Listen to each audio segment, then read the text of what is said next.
Assalamualaikum warahmatullahi wabarakatuh. Berjumpa kita lagi untuk bahagian ketiga dalam puasa Ramadan ataupun bahagian ketiga dalam As-Siyam. Jadi apa yang saya akan bincangkan untuk bahagian terakhir ini adalah yang pertama, qada Ramadan, qada puasa ataupun ganti puasa. Kemudian kita ada shaum tatawwu', puasa-puasa sunat. Kemudian kita ada shaum al-makruh wa shaum al-muharram, muharrim. Apa itu adalah puasa yang makruh dan puasa yang haram. Jadi saya akan lajukan yang ini. InsyaAllah tak ada apa-apa benda yang agak detail kecuali qada Ramadan ini. Okay, yang pertama kita tengok ganti puasa. Ganti puasa untuk puasa Ramadan dia ada dua bentuk. Ganti puasa yang pertama kita panggil sebagai qada yang biasa, yang akan digantikan jika awak tak buat, awak akan kena bayar fidyah. Dan juga yang kedua, qada dengan kafarah. Maksudnya yang pertama bayar dengan fidyah, yang kedua dengan kafarah. Bezanya apa? Awak akan belajar sebentar lagi. Okey, yang pertama untuk qada Ramadan yang kita ganti dengan fidyah, kita ada al-musafir wal marid. Orang yang tak puasa Ramadan kerana bermusafir ataupun yang sakit. Okey, untuk orang yang tidak puasa kerana musafir ataupun sakit, dia ada beberapa kaedah. Yang pertama, wajaba alaihi, awak tengok ni, man fatahu syai'in min Ramadan li safar aw marad. Siapa yang tinggalkan salah satu daripada hari puasa pada Ramadan kerana musafir atau marad, wajaba alaihi qada'ahu qabla hulul syahr Ramadan minal am alladhi yalihi. Bermaksud apa? Wajib untuk awak, kalau katakan tinggal sebab musafir ataupun sakit, awak wajib untuk qada balik puasa sebelum masuk bulan puasa yang tahun hadapan. Contohnya untuk tahun 1422, awak ada tinggal 3 hari, awak kena qada sebelum masuk Ramadan 1423. Okey, jadi dalam keadaan ini tak ada masalah apa, awak selesai, awak qada, dah lengkap. Kecuali dikatakan fa in lam yaqdi, sambungan itu, fa in lam yaqdi tasahulan hatta dakhala Ramadan akhar. Jika awak ataupun seseorang yang tak melaksanakan ganti tadi kerana dia mengambil mudah, bukan sebab dia masih sakit, bukan sebab dia masih musafir, dia mengambil mudah, dia nantilah sampailah bawa ke Ramadan yang akan datang. Dalam keadaan ini apa yang akan berlaku? Athamun lahu, ataupun dia berdosa. Itu yang pertama, berdosa juga. Apa yang kena laksanakan? Walazimahu ma'al qada wa fidyah. Dahlah berdosa, tahun hadapan nak kena qada juga dan juga kena bayar fidyah. Apa itu fidyah? Fidyah adalah wahia, hiya ini kembali kepada fidyah, an yut'amu an kulla yaumin muddan, untuk memberi makan atau meletakkan satu bentuk harga kepada makanan asasi setiap hari 1 cupak. Maksudnya kalau 3 hari 3 cupak makanan. Macam mana kiraan dia? Kiraan dia di bawah ini. Dia ada maklumkan apa dia panggil mudda yusawi mil'u hafnah. Kalau kita nak kira senang, ujung dia kata 600 gram takriban, hampir kepada 600 gram. Okey, ada satu bahagian dia tunjuk wa yatakarrara bitakarriri as-sinin. Apa yang dimaksudkan di situ? Perenggan yang pertama tadi, baris kedua terakhir, dia kata wa takarrara bitakarriri as-sinin. Awak contoh, awak tahun ni awak buat awak puasa awak mengganti 3 hari, awak tak ganti, awak masuk tahun depan dah berdosa, dah kena qada, awak nak kena fidyah. Kemudian awak nak bayar fidyah tu, awak bukan boleh bayar fidyah sekali, awak boleh bayar fidyah sekali, tapi awak tak bawa, awak bawa ke 1424. Ramadan 1424. Kalau dalam keadaan ini awak punya cupak tadi dia berganda.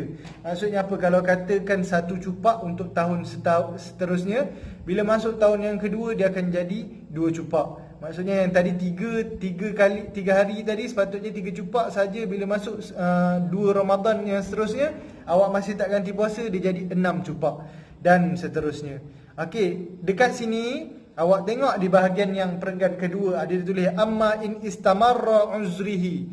Kalau katakan orang yang uzur tersebut masih berterusan sakitnya, apa yang perlu buat?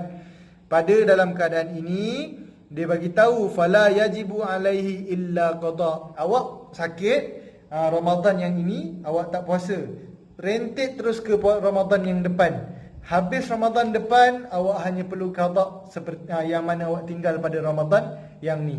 Di dalam keadaan awak masih uzur, tak ada putus-putus awak sakit, dalam keadaan ini tak ada masalah. Cuma seterusnya dia ada beritahu fa in mata walam yaqdi. Dalam keadaan awak sakit tu ataupun ada hamba Allah yang sakit ni, dia sakit nak tunggu Ramadan depan, nak tunggu sihat, nak qada ni, dia meninggal dunia. Okey, dia meninggal dunia. Kalau dalam keadaan ini ada dua keadaan. Ada dua situasi dan dua jawapan. Yang pertama, an yakuna qad mata qabla an yatamakkana minal qada. Yang kedua, mata ba'da tamakkun. Apa yang dikatakan ni? Yang pertama dia kata kalau dia mati sebelum dia mampu nak qada. Yang kedua, kalau dia mati selepas dia mampu nak qada, tak masuk Ramadan depan lagi, dia duduk tangguh-tangguh, tak masuk Ramadan depan dia mati. So dia masih ada hutang dengan Tuhan. Apa kaedah-kaedah untuk selesaikan? Yang pertama, kalau dia meninggal dalam keadaan dia uzur, dia masih tak mampu, tidak ada dosa baginya. Tengok bawah ni, fa in mata qabla at-tamakkin minal qada fala athima alaihi. Tidak berdosa kepada orang yang meninggalkan tadi. Wala tudarik lahu. Wali dia tak perlu nak ganti puasa beliau. Yang seterusnya nombor 2, wa man mata ba'da tamakkun.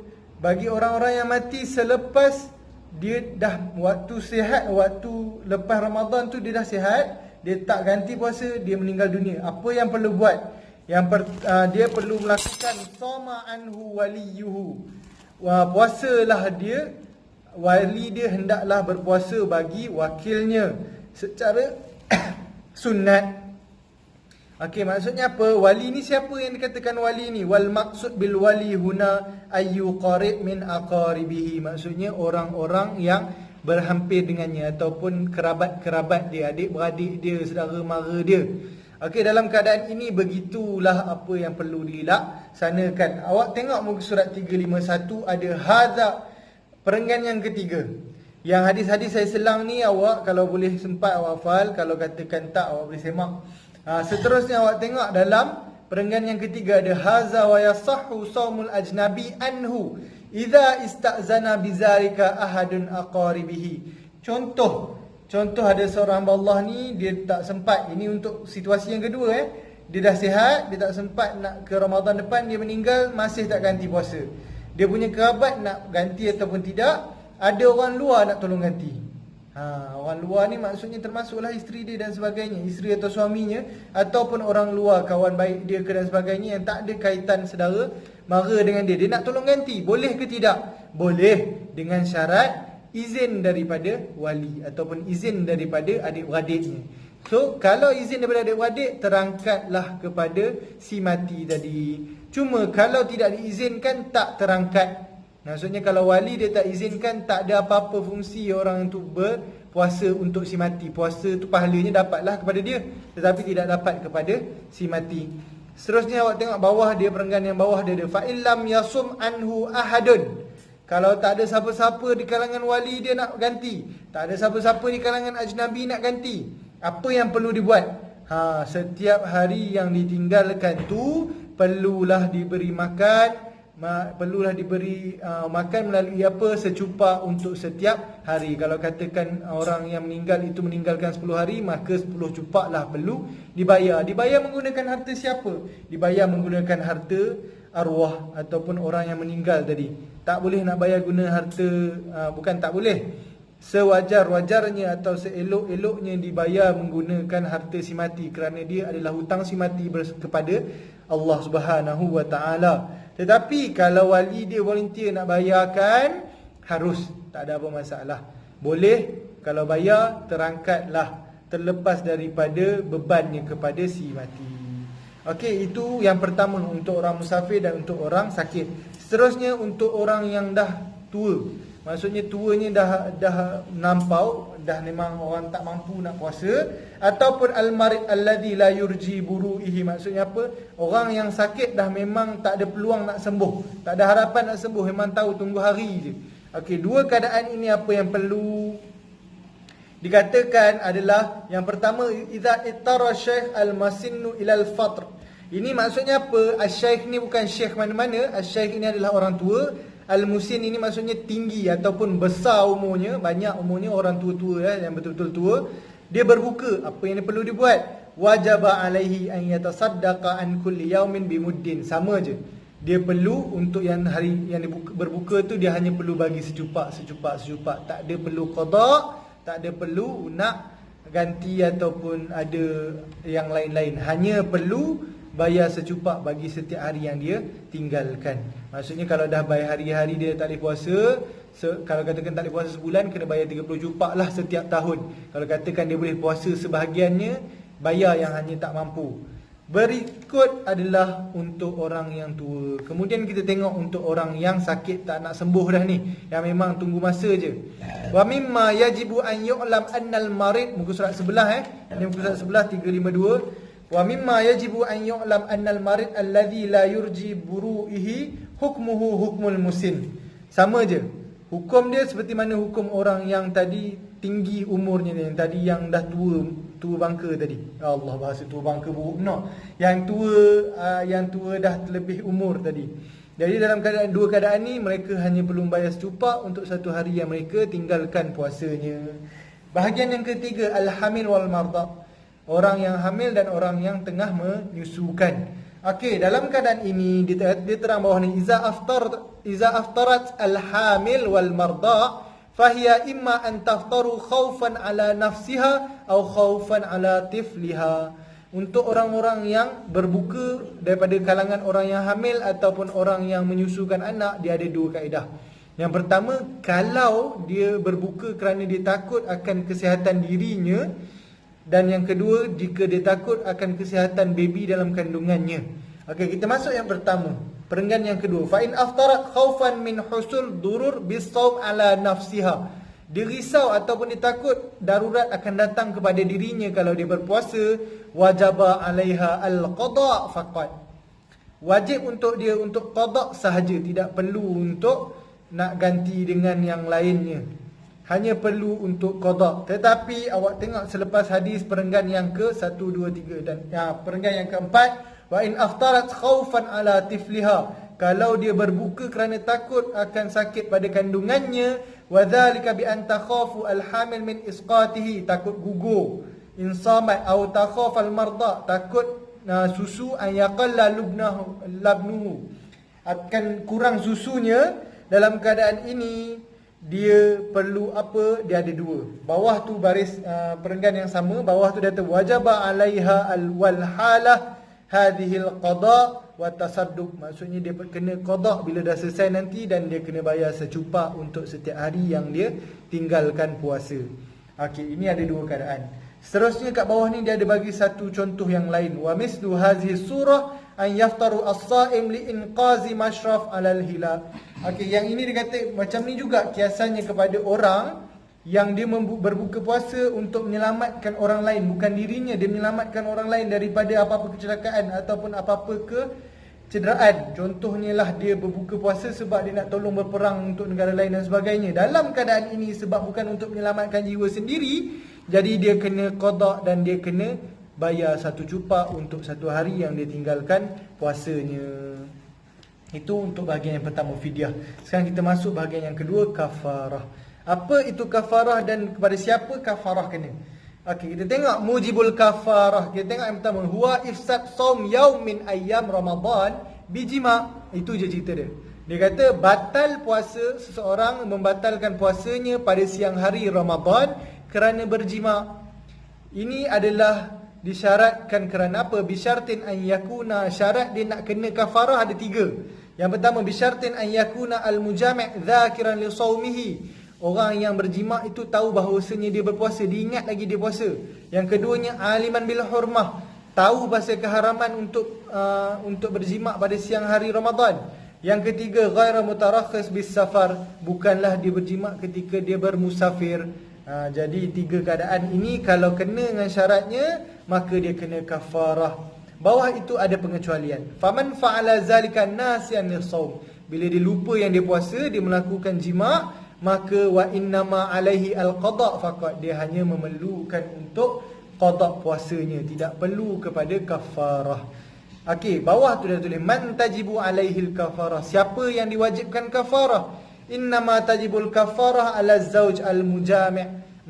Maksudnya apa? Kafarah hanya perlu dibayar oleh suami yang berjima', bukannya kepada isteri sekali. Maksudnya kepada suami sahaja ataupun tak ada ataupun, memang suami sahaja. Kalau isteri ataupun perempuan yang dijima' tidak akan perlu membayar kafarah. Apa itu kafarah? Ma hiyal kafarah? Al-kafarah allati tajibu bi ifsadis shaum. Apa yang dikatakan kafarah ini, yang pertama dia kena ikut turutan. Yang pertama, atqi raqbatu mu'minah.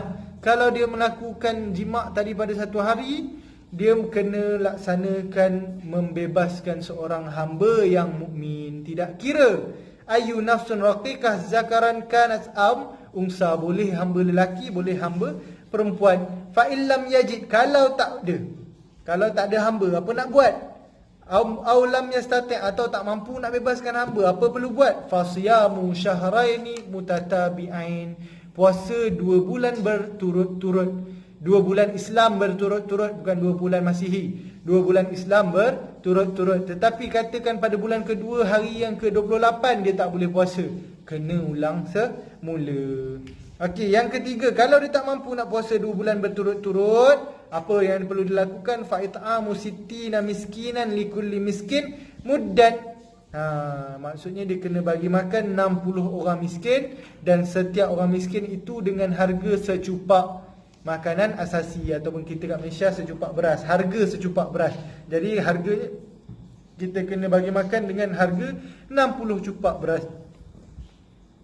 Fa in ajaza anil kul. Bawah ni perenggan yang sama, bawah sekali tu dia kata jika ajuz, tidak mampu nak laksanakan ketiga-tiga kafarah tu, apa perlu buat? Sabitat al kafarah fi zimmatihi. Kekal kafarah itu dalam hutang dia kepada Tuhan, hatta yaqdiru ala khoslatu minha, sehingga beliau mampu untuk menyelesaikannya. Okey, jadi itulah kafarah. Ada apa-apa sambungan di belakang? Okey, belakang sekali muka surat 354, baris yang perenggan yang terakhir sebelum kita masuk puasa sunat. Apa yang dia ada maklumkan pada baris yang baris kedua hujung, fa iza jami' fi yaum. Okey. Ini di bawah ni, Allahumma shalli. Bawah ni saya digariskan ni, dekat sini dia menerangkan apa? Dia menerangkan yang kafarah tadi untuk satu hari. Satu hari maksudnya kalau satu hari 2 bulan. Satu hari satu hamba, kalau tak mampu 2 bulan berturut-turut, kalau tak mampu 60 orang miskin bagi makan. Katakan berjima' 2 hari pada Ramadan yang sama ataupun Ramadan yang berbeza, 2 hari yang berbeza.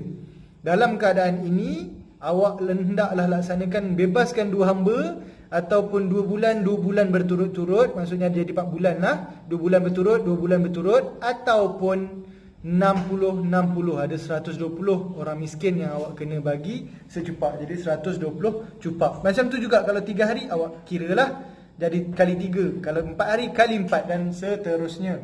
Okey, ini untuk orang yang dah tahu keharamannya. Untuk orang yang jahil tak termasuk. Untuk orang yang lupa dia puasa tak termasuk. Dan yang ketiga, untuk orang perempuan yang berjima' dengan suaminya tak termasuk, lelaki sahaja. Okey, seterusnya kita masuk puasa sunat. Okey, saya akan laju berkaitan yang hujung ni sebab tak ada apa-apa benda yang tak ada apa yang penting. Awak kena jelas saja dengan apa dia punya dalil. Okey, yang puasa sunat, wa huwa shaum al-masnun. Shaum at-tatawwu' ini apa? Shaum al-masnun. At-tatawwu' ini apa maksud dia? At-taqarrub ila Allah Ta'ala. Maksud dia puasa untuk mendekatkan diri lagi kepada Allah Subhanahu wa Ta'ala. Laisa bifardin, bukan yang fardu minal ibadat. Okey, dekat bawah ni saya langkah-langkah hikmah dia macam biasalah untuk menambahkan ibadat kita dan menghampirkan diri kita kepada Allah Subhanahu wa Ta'ala. Jadi saya akan baca jenis-jenis puasa sunat. Yang pertama, nombor 1, Shaum Yaum Arafah wa huwa tasi' Zulhijjah. Awak berpuasa pada hari Arafah pada 9 Zulhijjah. Ini adalah untuk orang yang tidak berhaji. Jangan pula awak haji, awak pergi puasa hari Arafah. Puasa sunat puasa hari Arafah ini bagi orang yang tidak berhaji. Okey, seterusnya kita tengok yang kedua, puasa hari Ashura dan hari Tasu'a. Puasa hari Ashura dan hari Tasu'a adalah puasa hari ke-10 Muharram, wa Tasu'a hari ke-9 daripada Muharram. Okey, dalil istihbab saumuha marawah. Ini hadis bawah. Saya nak awak tengok baris perenggan yang hujung surat 356 ni, bahagian puasa hari Ashura dan Tasu'a ni adalah hikmah dia. Kenapa kena puasa hari ke-9 sekali? Kenapa bukan puasa hari Ashura saja? Kerana dibimbangi hari Ashura orang Yahudi pun meraihkannya dengan berpuasa. Jadi kita nak mengelakkan sama dengan orang Yahudi, kita tambah hari ke-9. Jadi kalau katakan hari 9 dia puasa, hari 10 tak puasa, macam mana? Kena tambah dengan 9 dan 11. Katakan 9 dia tak puasa, 10 je dia puasa, macam mana? 10 dan 11. Jangan bagi satu sahaja. Okey, seterusnya kita tengok puasa yang ketiga, saum yaumul isnain wal khamis. Ini biasalah awak tahu, puasa hari Isnin dan puasa hari Khamis. Puasa hari Isnin kerana Isnin lahirnya Nabi Muhammad sallallahu alaihi wasallam dan Al-Quran diturunkan. Dan yang keduanya puasa hari Khamis kerana ta'aradul a'mal yaumul isnain wal khamis fa ahabbu an yu'radu amali wa ana shaim. Okey, ini adalah galakan daripada Nabi Muhammad, tidak diterangkan. Okey, seterusnya saum salasati ayyam min kulli syahr. Puasa 3 hari pada setiap bulan. Bulan apa? Bulan Hijrah. Okey, dia kata apa? Wal afdal an takuna ayyamul layalil bait. Seelok-eloknya puasa pada 3 hari, hari malam putih. Maksud malam putih ni apa? Malam bulan penuh. Wa huwal yaum as-salis asyar, malam yang ke-13, wal rabi' asyar, malam ke-14, wal khamis asyar min kulli syahrun qamari, daripada bulan-bulan Islam. Okey, bulan Hijriah.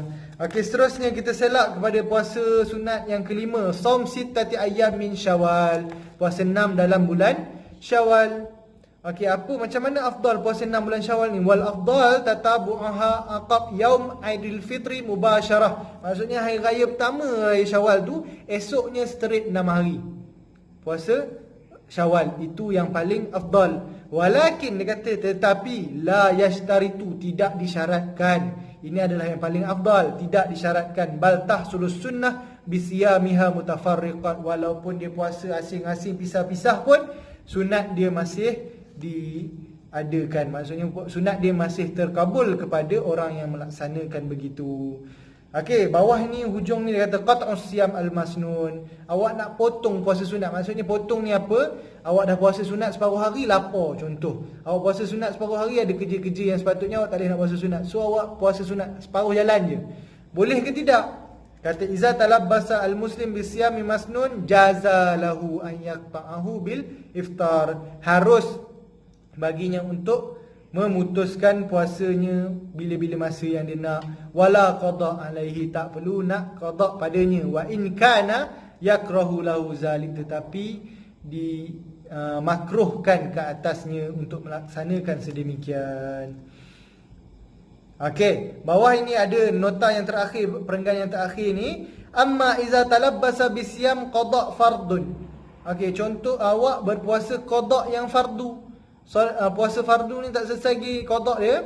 Awak dah puasa separuh hari, awak nak batal, boleh ke tidak? Yuhramu alaihi qat'ahu, tak boleh nak puasa separuh-separuh. Kalau awak dah qada separuh jalan, habiskan hari tersebut. Haram bagi awak untuk laksanakan separuh-separuh. Seterusnya kita masuk pada bahagian terakhir dalam bentuk puasa, as-saumil makruh was-saumil muharrim. Puasa yang makruh dan puasa yang diharamkan. Okey, puasa yang makruh, kita tengok daripada puasa-puasa makruh ni apa yang ada. Innal isnal amdu wasyam al-makruh allazi tatarrabu ala tarikatus sawab. Okey, puasa-puasa ni makruh ni memang confirm dikatakan tak ada boleh dilaksanakan. Jadi dalam keadaan ini, kalau awak melaksanakan puasa makruh ni, apa yang tak boleh? Apa puasa-puasa yang dimakruhkan? Kalau puasa yang makruh ni dikata apa? Wasyam al-makruh wallazi yatarattaba ala tarkihi sawab. Kalau hang tinggal dia hang dapat pahala, wala yatarattabu ala fi'lihi sawab wala iqab, dan tidak disertakan dengan membuatnya pahala ataupun dosa. Kalau awak buat, awak tak berdosa dan awak tak dapat pahala, tapi kalau awak tinggal, awak dapat pahala. Tinggal ini bukannya awak tinggal saja-saja, maksudnya awak tak sedar pun hari itu berlaku. Lepas tu awak tak bertinggal, oh nanti aku dapatlah pahala yang ni. Tidak. Dia akan jadi bila? Contohnya yang pertama ni, ifrad yaumil jumu'ah bisaum. Awak puasa hari Jumaat sahaja. Awak mengasingkan awak puasa hari Jumaat je. So hari Jumaat tu awak berniat nak puasa. Jumaat ni aku nak puasa lah. Tak boleh puasa satu-satu je. So awak tinggalkan puasa dia sendiri. Awak puasa Khamis dan Jumaat contohnya. Dalam keadaan ini awak dapat pahala kerana awak meninggalkan Jumaat itu satu-satu. Bukannya maksud awak macam setiap Jumaat awak dapat pahala free, bukan. Ceritanya awak kena ingat yang awak nak puasa, ataupun awak memang berniat nak puasa Jumaat tu, tapi awak tahu makruh, awak tinggalkan, awak akan dapat pahala. Okey, yang pertama apa dikatakan tu adalah ifrad yaumil jumu'ah bisaum. Puasa pada hari Jumaat je, tak sambung dengan Khamis ataupun tak Jumaat dan Sabtu. Yang kedua, ifrad yaumil sabtu bisaum. Puasa hari Sabtu je, tak masuk puasa dengan hari Jumaat ataupun hari Ahad. Yang seterusnya, siyamud dahar, puasa tiap hari. Siyamud dahri ni puasa tiap hari. Maksudnya awak puasa daripada awal Muharram sampailah hujung tahun. Makruh. Wa hadza khas biman khafa bihadza siyam an yalhaquhu darar aw yufawitu haqqan li ghairihi. Khas jadi makruh ni kepada orang yang dia tahu dia tak boleh buat, tapi dia nak buat puasa setahun, jadi dia buat puasa setahun. Lepas tu dah dia bimbang kepada darurat pada diri dia, ataupun dia bimbang dia akan mati dengan membuatnya. Jadi dalam keadaan ini makruh untuk dilaksanakan. Amma untuk perenggan yang terakhir sebelum masuk puasa haram, amma man lam yadurru bihi siyamud dahri, bagi siapa-siapa yang tahu dia tidak akan darurat, dia tak akan merosakkan diri dia dengan puasa straight setahun, walau yufawitu alaihi haqqan, dia tak akan mati kalau dia puasa setahun, fa innahu la yakrahu lahu, tidak makruh kepadanya, bal yastahibbu, lebih-lebih lagi disunatkan, lianna as-shaum min afdalil ibadat, kerana puasa itu adalah seafdal-afdal ibadat. Okey, jadi dan yang ketiga ni, siyamud dahri ni special untuk orang yang takut.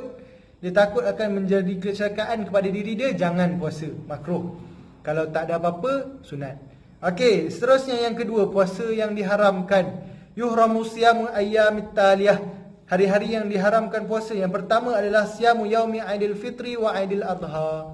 Puasa hari raya Aidil Fitri, puasa hari raya Aidil Adha, confirm tak boleh, haram. Yang keduanya saum ayyamit tasyrik as-salasah, 3 hari tasyrik tu selepas raya Aidil Adha, hari raya Aidil Adha, lepas tu ada 3 hari tasyrik tu awak puasa, haram.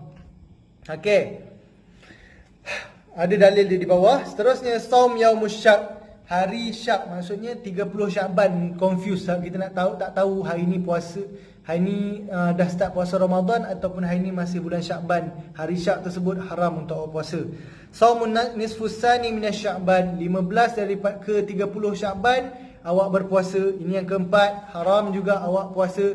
Lakinna, ujung sekali awak tengok lakinna tantafi hurmatus saum yaumus syak, tetapi akan terhindarlah daripada haramnya puasa hari Syak, wa nisfus sani minasy Syakban, dan 15 sampai 30 Syakban tu, idza wafaqa adatu lis-shaim aw wasala siyamihi bima qabla nisfus sani minasy Syakban. Kalau awak nak puasa hari Syak, kalau awak nak puasa 15 ke 30 Syakban, awak kena puasa daripada awal Syakban. Maksudnya daripada 1 Syakban tu awak straight puasa sebulan, terus awak masuk ke Ramadan, tak jadi haram. Tapi kalau awak puasa 15 ke 30 Syakban tu, ataupun awak puasa 30 Syakban sahaja, haram. Jadi yang saya laju-lajukan ini adalah puasa-puasa makruh dan puasa yang diharamkan kepadanya. Jadi untuk itu saya tangguh kelas saya petang ni, malam dah pun ni, dengan surat part yang ketiga ataupun muhadarah yang part terakhir kita dalam bidang solat, bidang puasa, dengan ucapan semoga maju jaya dalam peperiksaan. Kita berdoa yang terakhir, bismillahirrahmanirrahim. Allahumma aftah alaina hikmataka wa anshur alaina min khadaini rahmatika ya arhamar rahimin. Rabbana shrah lana sadrana wa yassir umurana wa yafqahu qawlana. Allahumma faqihna fid din wa 'allimna ma jahilna. Allahumma ja'alna minan najihin wal faizin was sabirin wal mutasaddiqin. Allahumma ja'alna najihan fi hadzal dunya wal akhirah. Rabbana atina fid dunya hasanah wa fil akhirati hasanah wa qina azabannar. Sallallahu ala sayyidina Muhammad wa ala alihi wa sahbihi ajma'in walhamdulillahirabbil alamin. Assalamualaikum warahmatullahi wabarakatuh.